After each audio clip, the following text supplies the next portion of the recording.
Hello friends, welcome to my YouTube channel English আলো। আজকের ভিডিওটি ইংলিশ গ্রামার আর্টিকেলসের উপরে বানানো হচ্ছে। এই ক্লাসটি বা এই ভিডিওটি ক্লাস 8 এর রায় মার্টিনের কোশ্চেন ব্যাংকের উপর কোশ্চেন ব্যাংক থেকে নেওয়া হয়েছে। তোমরা রায় এবং মার্টিনের কোশ্চেন ব্যাংক ফলো করতে পারো। তো আপনারা যদি আমার ইউটিউব চ্যানেলে নতুন এসে থাকেন তাহলে অবশ্যই চ্যানেলটিকে সাবস্ক্রাইব করে এবং বেল আইকনটিতে ক্লিক করে অল অপশন সিলেক্ট করে রাখবে। তাহলে এই ধরনের ইংরেজি শিক্ষামূলক ভিডিও পেতে তোমাদের সুবিধা হবে, তোমাদের কাছে ইউটিউবে নোটিফিকেশান পৌঁছে যাবে। আর ভিডিওটি দেখে যদি তোমরা কিছু শিখে থাকো, জেনে থাকো, তাহলে অবশ্যই ভিডিওটিতে লাইক, কমেন্ট এবং শেয়ার করতে ভুলবে না। সর্বোপরি লাইক শেয়ার বাটনের ডান দিকে একটি থ্যাঙ্কস বাটন আছে। আপনারা যদি কিছু টাকা পয়সা এই চ্যানেলটিকে ডোনেট বা কন্ট্রিবিউট করতে চান তাহলে সেটা আপনারা সেই থ্যাঙ্কস বাটনের মাধ্যমে করতে পারেন। তো চলুন এবার আমরা এই মূল যে ভিডিওটি সেটা শুরু করি। তাহলে আর্টিকেলস ইন ইংলিশ গ্রামার। তাহলে আর্টিকেলটা কি জিনিস? আর্টিকেল নাউনের সঙ্গে সম্পর্কযুক্ত হয়ে তৈরি হয়, অর্থাৎ আর্টিকেল নাউনের সঙ্গে যুক্ত হয়ে থাকে, নাউনের সঙ্গে সম্পর্কযুক্ত। আর্টিকেলকে দুভাগে ভাগ করা হয় ইংরেজিতে। ডেফিনাইট আর্টিকেল মানে নির্দিষ্ট করে যখন বোঝাবে তখন সেটাকে বলা হয় ডেফিনাইট আর্টিকেল, এবং ডেফিনাইটের ক্ষেত্রে আর্টিকেল ব্যবহার করা হয় দি। আর আরেকটা আর্টিকেল হচ্ছে ইনডিফিনাইট আর্টিকেল। ইনডিফিনাইট আর্টিকেলের ক্ষেত্রে এ এবং অ্যান ব্যবহৃত হয়। তো কনসোন্যান্ট থাকলে এ ব্যবহৃত হয় আর ভাওয়েল থাকলে অ্যান ব্যবহৃত হয়। তবে এর ব্যতিক্রমও আছে। ভাওয়েল আছে কিন্তু কনসোন্যান্টের মতো উচ্চারণ হচ্ছে, সেক্ষেত্রে এ বসবে। কনসোন্যান্ট আছে কিন্তু ভাওয়েলের মতো উচ্চারণ হচ্ছে, সেক্ষেত্রে অ্যান বসবে। আরও দুটো ব্যতিক্রম আছে। ইউ, কোনো ভাওয়েলের উচ্চারণ যদি ইউ আর ওয়া এর মতো হয় সেক্ষেত্রে এ বসবে। এ দুটো মনে রাখতে হবে। ইউ হর্ষই হর্ষাউকার আর ওয়া ও অন্তস্থ আকার। ইউ আর ওয়ার মতো যদি উচ্চারণ হয় সেক্ষেত্রে এ বসবে। এখানে কতগুলো উদাহরণ দেওয়া আছে, সেই উদাহরণের মাধ্যমে আমরা আরো বিস্তারিত বিষয়টি জেনে যাব। তো রায় মার্টিনের কোশ্চেন ব্যাংক ক্লাস 8 এর ইংলিশের fill in the blanks with appropriate articles. এখানে উপযুক্ত আর্টিকেল বসিয়ে শূন্যস্থান পূরণ করতে হবে। তাহলে এই যে আর্টিকেলগুলো বলা হলো, এই আর্টিকেলগুলোকে যেমন এ অ্যান্ড দি, এই আর্টিকেলগুলোকে লিটল অ্যাডজেক্টিভসও বলা হয়। এ অ্যান্ড দি এগুলোকে লিটল অ্যাডজেক্টিভসও বলা হয়। আর আর্টিকেলগুলো নাউনের সঙ্গে সম্পর্কযুক্ত থাকে। আর নির্দিষ্ট করে যখন বোঝাবে তখন সেক্ষেত্রে আর্টিকেল দা বসবে, এবং সেটা হচ্ছে ডেফিনাইট আর্টিকেল। 1 নম্বরে এবার কি আছে? Dash reptile family. রেপটাইল মানে হচ্ছে সরীসৃপ, হামাগুড়ি দিয়ে যারা চলে, আর ফ্যামিলি মানে হচ্ছে পরিবার। তাহলে সরীসৃপ পরিবার এটা নির্দিষ্ট করে বোঝানো হচ্ছে। তাহলে নির্দিষ্ট করে বোঝালে কি ব্যবহৃত হয়? Definite article the. তাহলে the reptile family, the reptile family. তাহলে নির্দিষ্ট করে বোঝার জন্য এখানে ডেফিনাইট আর্টিকেল দা ব্যবহৃত হলো। 2 নম্বরে আছে ড্যাশ অরেঞ্জ। অরেঞ্জ মানে হচ্ছে কমলা লেবু। অরেঞ্জ, এখানে ও ভাওয়েল আছে, তাহলে নিশ্চয় এখানে অ্যান আসবে। তাহলে এখানে বসাতে হবে অ্যান। অ্যান অরেঞ্জ মানে একটি কমলা লেবু। অ্যান অরেঞ্জ, একটি কমলা লেবু, এখানে যেহেতু ভাওয়েল আছে। 3 নম্বরে কি আছে? 60 মিনিটস মেক ড্যাশ আওয়ার, মানে 60 মিনিটে 1 ঘন্টা হয়। তাহলে 60 মিনিট সমান 1 ঘন্টা, তাহলে 1 ঘন্টায় 60 মিনিট থাকে। এটা প্রেজেন্ট ইনডিফিনাইট টেন্সে আছে।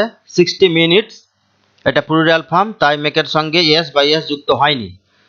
60 মিনিটস মেক ড্যাশ আওয়ার, এখানে কনসোন্যান্ট আছে এইচ, কিন্তু উচ্চারণের সময় কি আসছে? আওয়ার, আওয়া, আ আসছে স্বরবর্ণ, তাই এখানে কনসোন্যান্ট থাকা সত্ত্বেও এখানে ব্যবহৃত হবে কি? An. An hour, an, an hour. তাহলে 60 মিনিটস মেক অ্যান আওয়ার, 60 মিনিটে 1 ঘন্টা তৈরি হয় বা 60 মিনিটে 1 ঘন্টা হয়। 4 নম্বরে আছে dash rich are not always happy, এটা প্রেজেন্ট ইনডিফিনাইট টেন্স। মানে ধনীরা, এখানে রিচের পরে আর ব্যবহৃত হয়েছে, মানে রিচ মানে ধনী, পৃথিবীতে যতগুলো ধনী আছে সব ধনীকেই বোঝাচ্ছে, তাই এটা প্লুরাল ফর্ম ধরা হচ্ছে। আর নট অলওয়েজ হ্যাপি, তাহলে যারা ধনী তারা সব সময় সুখী নয়, তাহলে এটা নির্দিষ্ট করে বোঝানো হচ্ছে। তাহলে দ্য রিচ, দ্য রিচ এটা ডেফিনাইট আর্টিকেল। দ্য নির্দিষ্ট করে বোঝানো হলো, মানে ধনী পরিবার বা ধনী ব্যক্তি যতগুলো আছে সবকে বোঝানো হচ্ছে রিচ বলতে, তাই এই রিচটি হচ্ছে প্লুরাল ফর্ম, তাই এখানে বসলো বিভার্ব আর। তাহলে এখানে আর্টিকেল বসলো definite article the. The rich are not always happy, মানে ধনীরা সব সময় খুশি হয় না বা সুখী হয় না। 5 নম্বর কি আছে, this is dash one eyed deer, এটা একটি এক চোখওয়ালা হরিণ। ডিয়ার মানে হরিণ, আর ওয়ান আইড মানে এক চোখওয়ালা। এখানে লক্ষ্য করো, এখানে one, O N E, one, ও অন্তস্থ ওয়াকার দন্তন্য, ওয়ান। তো এর আগে বলা হলো যে কোনো ভাওয়েলের উচ্চারণ যদি ওয়া আর ইউ এর মতো হয়, সেক্ষেত্রে ভাওয়েল থাকা সত্ত্বেও এ ব্যবহৃত হয়।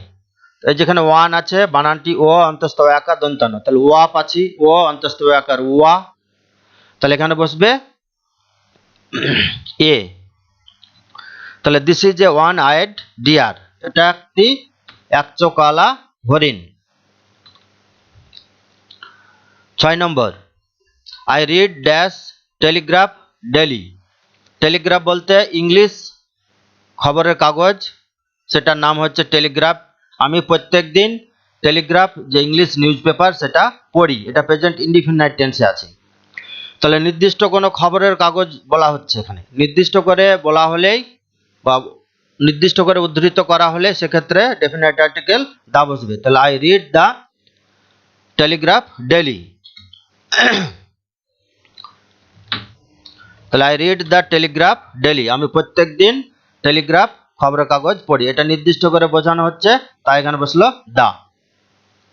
তারপরে আছে 7 নম্বরে ড্যাশ স্মল ডগ, ছোট্ট একটি কুকুর। এখানে কনসোন্যান্ট আছে এস, তাহলে এখানে বসবে এ, এ স্মল ডগ, একটা ছোট্ট কুকুর। তাহলে এখানে ইনডিফিনাইট আর্টিকেল হলো এ, এ স্মল ডগ, একটা ছোট্ট কুকুর। তারপরেরটি আছে my friend is dash F R C S, আমার বন্ধু একজন এফ আর সি এস, এটা প্রেজেন্ট ইনডিফিনাইট টেন্স।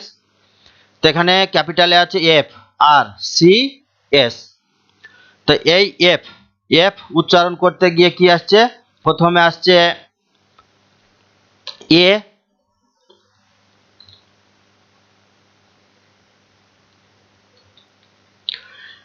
এফ, তাহলে এফ উচ্চারণ করতে প্রথমে আসছে কি এ এফ, মানে ফ, এ ফ এফ। তো এটা হচ্ছে স্বরবর্ণ, তাই ভাওয়েল হচ্ছে স্বরবর্ণ বা ভাওয়েল হচ্ছে উচ্চারণে এফ, তাই এখানে বসবে an. My friend is an F R C S, এখানে হচ্ছে অ্যান। তাহলে my friend is an F R C S, F, এই এফ বর্ণটি লেটারটি উচ্চারণ করতে গিয়ে প্রথমে স্বরবর্ণ চলে আসছে, এফ এ, এ আসছে, এটা স্বরবর্ণ মানে ভাওয়েল, তাই বসলো এখানে অ্যান। তারপরেরটি আছে have you seen dash blue box, এটা প্রেজেন্ট পারফেক্ট টেন্সে আছে, ইন্টারোগেটিভ সেন্টেন্স।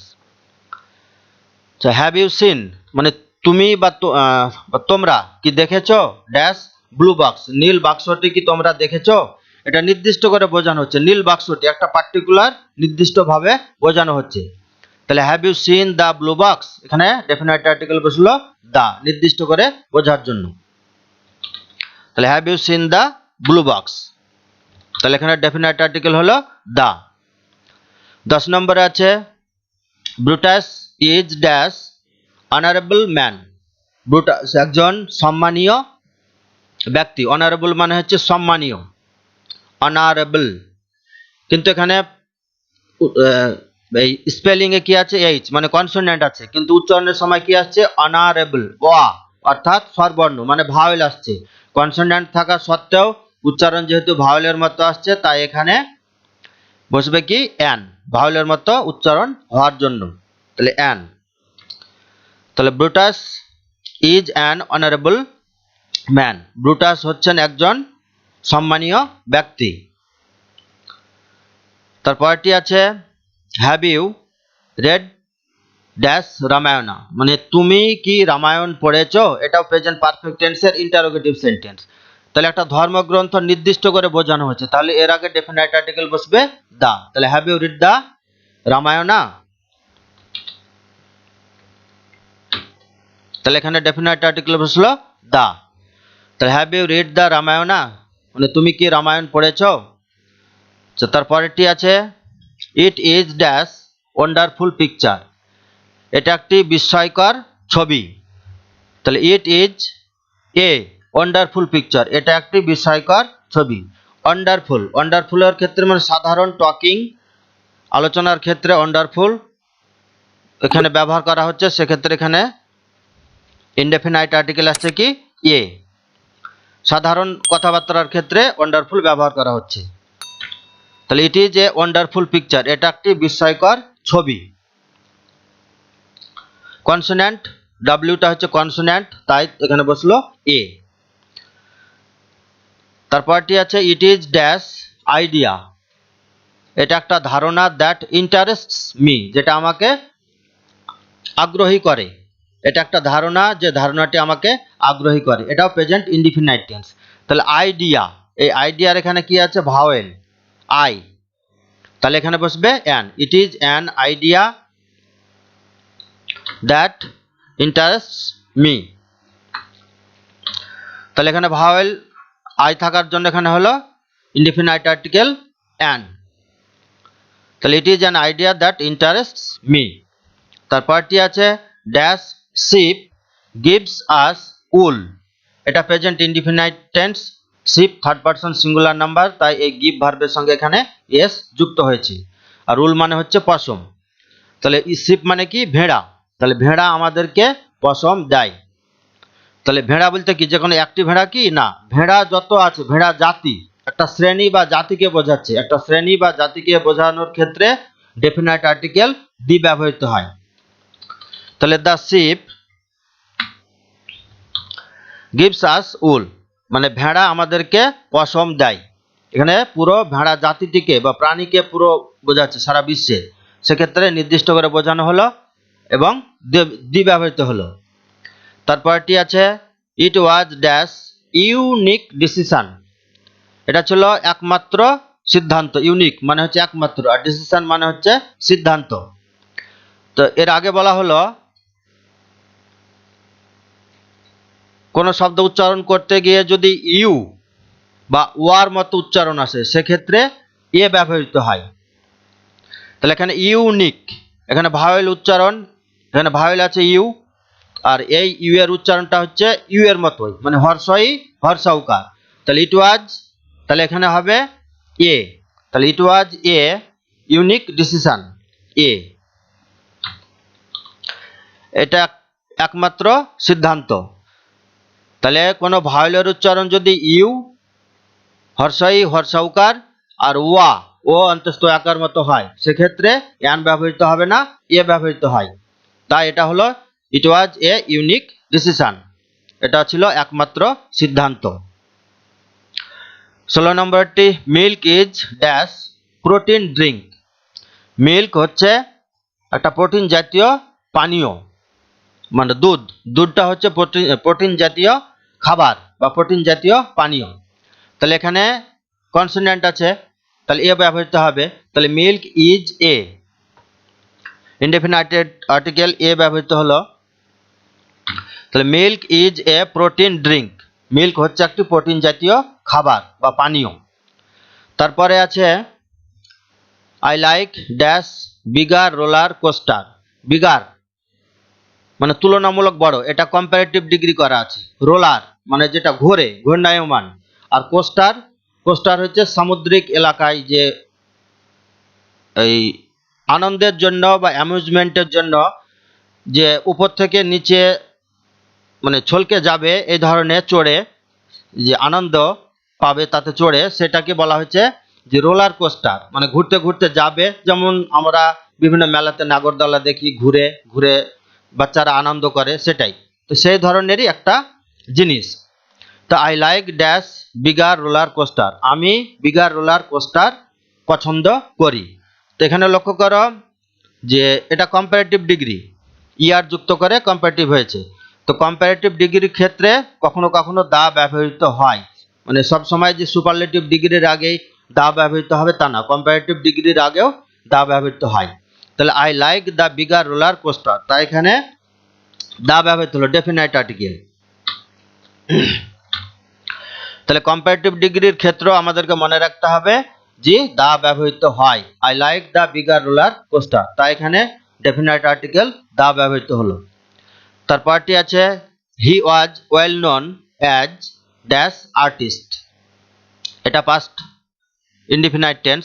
আর ওয়েল নোন মানে সুপরিচিত বা পরিচিত, অ্যাজ ড্যাশ আর্টিস্ট, আর্টিস্ট মানে হচ্ছে শিল্পী বা শিল্পী। He was well known as an artist, আর্টিস্টের আগে এখানে ভাওয়েল আছে এ, তাই এখানে বসলো অ্যান। তাহলে he was well known as an artist, এখানে বসলো অ্যান। তাহলে ভাওয়েল থাকার জন্য এখানে বসলো অ্যান। তারপরটি আছে হি is eating dash avocado, avocado হচ্ছে এক প্রকারের বীজ, মানে রসালো ফল, যে রসালো ফলে বীজ আছে। অ্যাভাকাডো হচ্ছে এক প্রকারের সুস্বাদু বীজযুক্ত রসালো ফল। তাহলে সে খাচ্ছে, এটা হচ্ছে present continuous tense, subject he is আছে, তারপরে ভার্বের সঙ্গে আইএনজি যুক্ত আছে। তো অ্যাভাকাডো, অ্যাভাকাডোতে এখানে কি পাচ্ছি, ভাওয়েল এ পাচ্ছি। তাহলে ভাওয়েল থাকার জন্য এখানে কি হচ্ছে অ্যান। তাহলে he is eating an avocado, সে একটি অ্যাভাকাডো খাচ্ছে, এটা প্রেজেন্ট কন্টিনিউয়াস টেন্সে আছে এই বাক্যটি। তারপরে আছে 20 নম্বরে কি, the sun rises in the east, এখানে দা বসছে, একটা দিক বোঝাচ্ছে, ইস্ট ওয়েস্ট নর্থ সাউথ, এরকম নির্দিষ্ট দিক বোঝাচ্ছে, নির্দিষ্ট করে বোঝালেই ডেফিনাইট আর্টিকেল দা ব্যবহৃত হয়। তাহলে দ্য সান রাইজেস, সূর্য ওঠে, এটা প্রেজেন্ট ইনডিফিনাইট টেন্সে আছে। দ্য সান এটা থার্ড পারসন সিঙ্গুলার নাম্বার, তাই রাইজ ভার্বের সঙ্গে এখানে এস যুক্ত হয়েছে। The sun rises in the east, একটা নির্দিষ্ট দিকে উঠছে, নির্দিষ্ট করে বোঝানোর জন্যই এই ইস্টের আগে ডেফিনাইট আর্টিকেল দা ব্যবহৃত হলো। The sun rises in the east. তো আজকের ভিডিও এ পর্যন্তই। আশা করি তোমরা এই আর্টিকেলগুলো সেন্টেন্সে যে ব্যবহৃত হলো দেখে অনেকটা কিছু শিখতে পেরেছ বা তোমাদের ধারণা জন্মেছে। তোমরা এই ধরনের শিক্ষামূলক ভিডিওগুলো দু একবার শুরু থেকে শেষ পর্যন্ত মনোযোগ সহকারে দেখবে, বুঝবে, তারপরে শিখতে পারবে। আর ভিডিওটি দেখে যদি তোমরা শিখে থাকো বা কিছু জেনে থাকো তাহলে অবশ্যই লাইক, কমেন্ট, শেয়ার করবে এবং সর্বোপরি আমার ইউটিউব চ্যানেল ইংলিশ আলো সাবস্ক্রাইব করে এবং বেল আইকনটিতে ক্লিক করে রাখবে। তাহলে এ ধরনের বাংলা মাধ্যমে ইংরেজি শিক্ষামূলক ভিডিও ইউটিউবে আপলোড করার সঙ্গে সঙ্গে তোমাদের কাছে নোটিফিকেশন চলে যাবে। আর একটি অনুরোধ, যদি এই সমস্ত ভিডিও দেখে তোমরা উপকৃত হও বা শিখো তাহলে তোমরা নিজের ইচ্ছা মতো লাইক, শেয়ার, তার ডান পাশে একটা থ্যাঙ্কস বাটন আছে, তো আপনারা যদি ইচ্ছা করেন তাহলে আপনারা আপনাদের ইচ্ছা মতো একটি ওই থ্যাঙ্কস বাটনের মাধ্যমে মিনিমাম 40 টাকা হোক বা 100 টাকা আমার এই ইউটিউব চ্যানেল ইংলিশ আলোকে কন্ট্রিবিউট বা ডোনেট অর্থাৎ দান করতে পারেন। তো এই বলে আজকের ভিডিও শেষ করছি। Thank you so much for watching this video. আপনাদের দিন শুভ হোক, আপনারা সুস্থ থাকুন, ভালো থাকুন, এ বলে ইতি টানছি।